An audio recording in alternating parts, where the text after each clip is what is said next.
Wait, you're sleeping there? While my brother and his wife are on a trip, I'm taking care of their house and watching my niece. As we talked about our plans for the next day with excitement, my niece started to open the closet door, getting ready for bed. I was surprised to see her go into the closet without any hesitation. Quickly, I grabbed her arm, and she looked up at me, confused. My name is Lily. I am 24 years old and a housewife. I have a brother who is 5 years older than me. We lost our parents, so we've always supported each other because of our close sibling bond. This didn't change even after we both got married.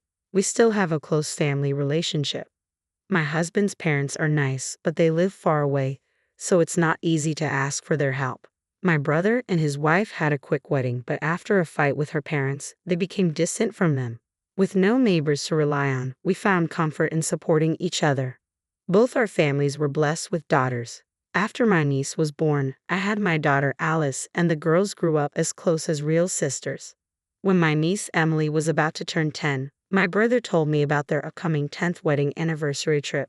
Would you mind looking after Emily while we're away? It's just an overnight trip nearby. We thought it would be nice to have some alone time as a couple, he asked with a smile. I agreed happily. We roughly planned out the schedule, and when I asked when I should pick up Emily, my brother said he was worried about leaving the house empty for security reasons and wanted me to stay over instead. I teased him for worrying too much, but I agreed. I left my daughter with my husband because she wasn't comfortable with sleepovers yet. Days passed, and on the day of their trip, I went to stay at my brother's house. Emily seemed a bit nervous watching her parents leave, so I took her hand to reassure her. Now, it was just the two of us taking care of the house. I initially planned to bring my daughter along and have my husband pick her up at bedtime, but Emily didn't want her to come over for some reason, so I gave up on that plan. It's a shame we can't invite Alice over to play, but we really can't, Emily said, looking a bit sad. How about we go to my house after breakfast tomorrow? I promised, which made her eyes light up. I had prepared some challenging games and puzzles for Emily to enjoy, and we started playing them together. We spent time playing games and preparing dinner together. However, Emily seemed nervous the entire time, sticking close to me and frequently glancing around the room. At first, I thought she was just lonely or anxious without her parents around, but her behavior remained unchanged even after several hours. When I asked if something was bothering her, she kept saying, "I'm fine, nothing's wrong," without telling me what was really bothering her. It felt like Emily was on guard against something invisible. I would only understand what this meant when bedtime arrived. Changing into her pajamas, Emily smiled and said, "Let's go to bed early today and start out for Aunt Lily's house in the morning," as she opened the closet door. Inside was a set of bedding prepared at some unknown time. As I was struggling to grasp the meaning of this, Emily quickly laid down on the mattress and attempted to close the closet door, saying, "Good night." "Wait, Emily, you're sleeping in there?" I blurted out louder than I intended. Emily replied with a serious face, "Yes, but it's okay. I'll leave it slightly open. If anything happens, I'll wake up right away." I tried to hide my confusion as I suggested, "Why don't we sleep together tonight?" After a few tries, Emily finally agreed and reluctantly got into my bed. She asked if it was okay to keep the bedding in the closet as her hiding spot, and even though it deepened the mystery for me, I naturally agreed. I then cheerfully asked, "Why do you need a hiding place?" After making me promise not to laugh, she whispered her answer, "The monster is coming." If that were all there was to her story, I would have thought it endearing in the way children are. However, the story that followed was enough to make me believe in the existence of the monster. Emily shivered and clung to my arm. "The monster is very scary and clever. That's why it only comes when Daddy is not here. Mommy says I can't leave the closet until she has driven the monster away. She always cries while she's driving it away." I tried to help her once, but it was too scary when it pounded on the closet door. Hugging the trembling Emily, I let out a sigh and sighed. This monster was probably real. It probably wasn't a ploy to get a night owl kid into bed. I was caught off guard by my sister-in-law's affair and didn't know what to do. If the monster was her lover, it wouldn't come to this house when she wasn't here. Still, Emily believes the monster comes on the days when her father isn't home. The evidence was that today, when my brother wasn't around, she kept asking not to invite my daughter over and never left my side, always keeping an eye on the windows and the front door. Thinking of sweet Emily and my brother, who trusts his wife, made me angry at my sister-in-law, but I wanted to reassure Emily more than anything else. I squeezed her hand and smiled at her. It's okay because Aunt Lily is here today. The monster is smart, right? So it might get scared and not come in because it sees a stranger. Also, your mom, who's always targeted by the monster, is with your dad today, so the monster can't approach her. Still not knowing the true identity of the monster, Emily's face remained clouded with anxiety, and as time passed, she began to fear the monster's imminent arrival. I managed to calm Emily down by suggesting we hide together in the closet and reassuring her that she could talk to me about anything that bothered her about the monster. Hoping to address each of her concerns one by one, I thought she would eventually feel sleepy. However, when Emily shared another detail, I couldn't sit still. I ended up rushing out of the house with her still in her pajamas. Quickly driving back home, I explained the situation to my husband, who then headed to my brother's house with his friends. Around 10 p.m. that day, after they had gone over there, I received a call from my brother, who was on vacation, asking about Emily's condition. Did Emily go to bed? Forget about your husband and daughter and get some rest yourself. Make sure to lock the doors, okay? Good night, my brother said after checking on Emily. After asking about Emily, my brother's final words were to ensure I locked up and got some sleep. He sternly told me not to leave the house, and I struggled to keep my voice steady. Hanging up, I looked at Emily, who was sound asleep with my daughter, and vowed to protect them from the monster. The next morning, my husband returned from staying overnight at my brother's house. My body trembled with fear and anger as he recounted what had happened last night. Relieved that my decision from yesterday had been the right one, I spent the rest of the day at home with Emily and my family, waiting for my brother and his wife to come pick her up. When my brother saw us, he quickly questioned why Emily and I had left the house during the night. Why didn't you guys stay at the other house? I told you repeatedly not to leave our home. What were you thinking, going back to your own place after agreeing not to? My brother protested strongly, making me feel uncomfortable. Coolly, I asked him how he knew we weren't home while he was on vacation. My brother responded, I've given Emily a smartphone with GPS function. His eyes avoided mine as he spoke. It struck me that if that were true, he wouldn't have insisted so strongly last night over the phone for us not to leave the house. It would have been easy for him to check the GPS and see that we weren't at his house. Suppressing my immediate urge to confront him, I continued the conversation quietly, mindful of the kids in the other room. By the way, late last night, 2 unfamiliar men showed up at your place. Who were they? Why would they come to a house where only Emily and I should be in the middle of the night? Intruders came. I'm glad you're safe, my brother's voice trembled, but it didn't sound like fear for the intruders or relief that Emily was unharmed. He avoided eye contact and carefully chose his words. Hey, about those guys. I pressed my brother further, demanding to know who the suspicious men were.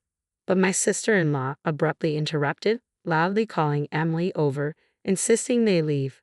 Emily timidly appeared from the other room, and her mother forcefully took her hand. Suddenly, my brother's demeanor changed. I'm not forgiving you for this, but we're leaving for today, he said, pushing Emily towards the door. They tried to take Emily back home with them, despite her clear reluctance. What? We're not done talking yet, I protested, trying to stop them. They ignored me, not even looking back. Emily resisted, reaching out towards me. Quickly, I pulled her behind me, sheltering her. What do you think you're doing? My sister-in-law raised her voice in surprise, letting go of Emily's hand. But I kept Emily behind me, away from my brother and his wife. They shouted aggressively at us and rushed over, fueled by anger. My husband and I were determined not to let them take Emily, and we managed to force them out of the room. At the front door, waiting police officers swiftly apprehended my brother and his wife. The police tried to calm the disoriented couple, clearly caught off guard by the turn of events. Understating their situation, my brother argued, if you don't give us back our daughter, then you should be the ones getting detained. My sister-in-law added, they took our daughter from home and locked her up here. Please save Emily right away. You shouldn't be holding me back. I won't run or hide, so let me go. My brother shouted in frustration. Emily and my daughter, who had come out after hearing the commotion, looked surprised. My daughter innocently remarked, she doesn't seem locked up at all. I'm not sure if my brother heard her, but he turned to Emily and commanded her in a stern tone to come to him. Emily was scared by her father's severity and refused to leave my side. My sister-in-law stood silently by while the police officer watched my brother, restraining him at the entrance. My brother, furious that things weren't going his way, yelled at the police officer. Seeing this, my husband pushed his smartphone in front of my brother's face. I quickly told Emily and my daughter to wait in the other room and shut the door so they wouldn't hear the audio.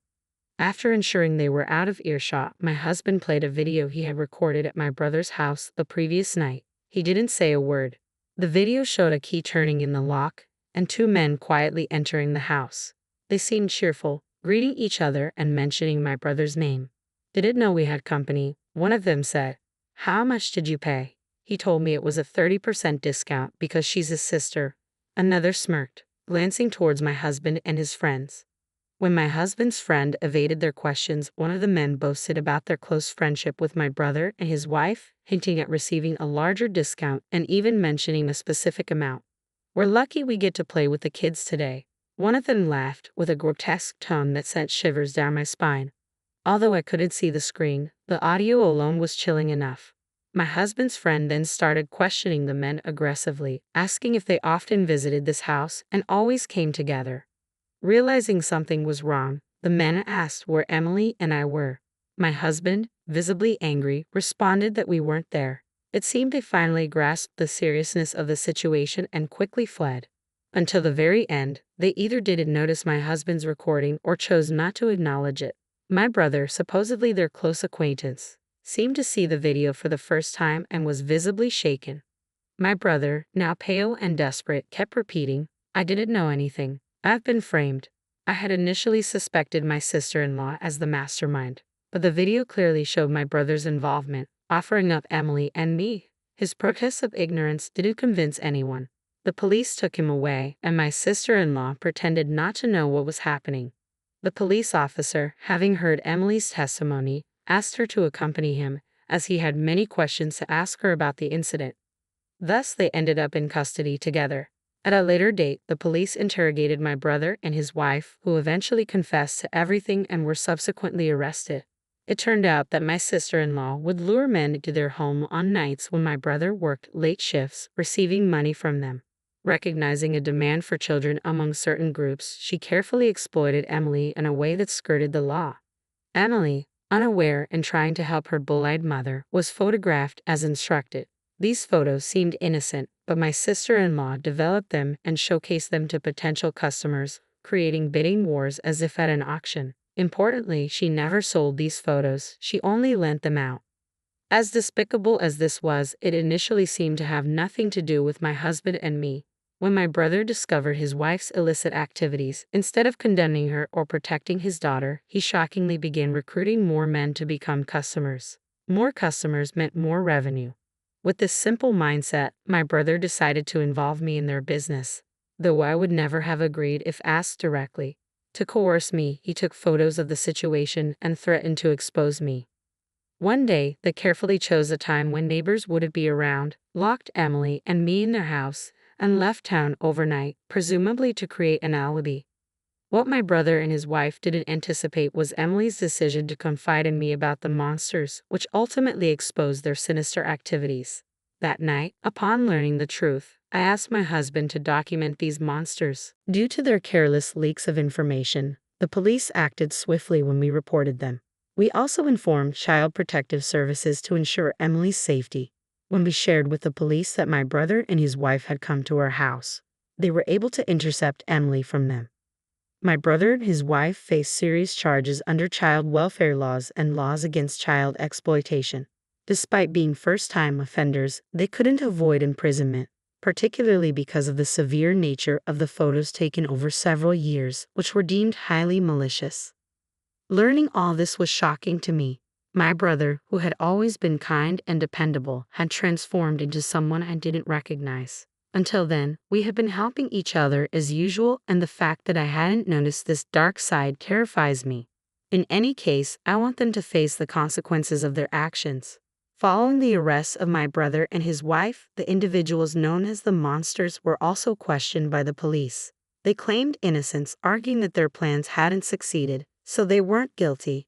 However, the discovery of photos of another child at their place and their involvement in other crimes as confessed by my brother and his wife, led to their arrest on multiple charges as well. Once we dealt with the threats in our lives, we contacted Child Protective Services to check on Emily's situation. With her parents arrested and deemed unfit guardians, custody of Emily was revoked from them. Neither my brother nor I have living parents, and my sister-in-law's family is estranged. If no one from her family stepped forward, Emily would have been placed with foster parents. After discussing it with my husband, we decided to adopt Emily. To me, she's not only someone I owe a great deal to but also a girl I've grown to love as my own daughter. The thought of parting with her was unbearable. Fortunately, my husband agreed, and we saw this as an opportunity to move closer to his parents. Our daughter, who adores her grandparents and has always wished for an older sister, is thrilled. She's eagerly looking forward to spending more time with her grandparents and now has Emily, whom she adores as her big sister. As for Emily, finally free from her abusive parents, she's adjusting remarkably well to her new life as an older sister. It's incredible to see how resilient children can be, and she's starting to lead a happy and peaceful life.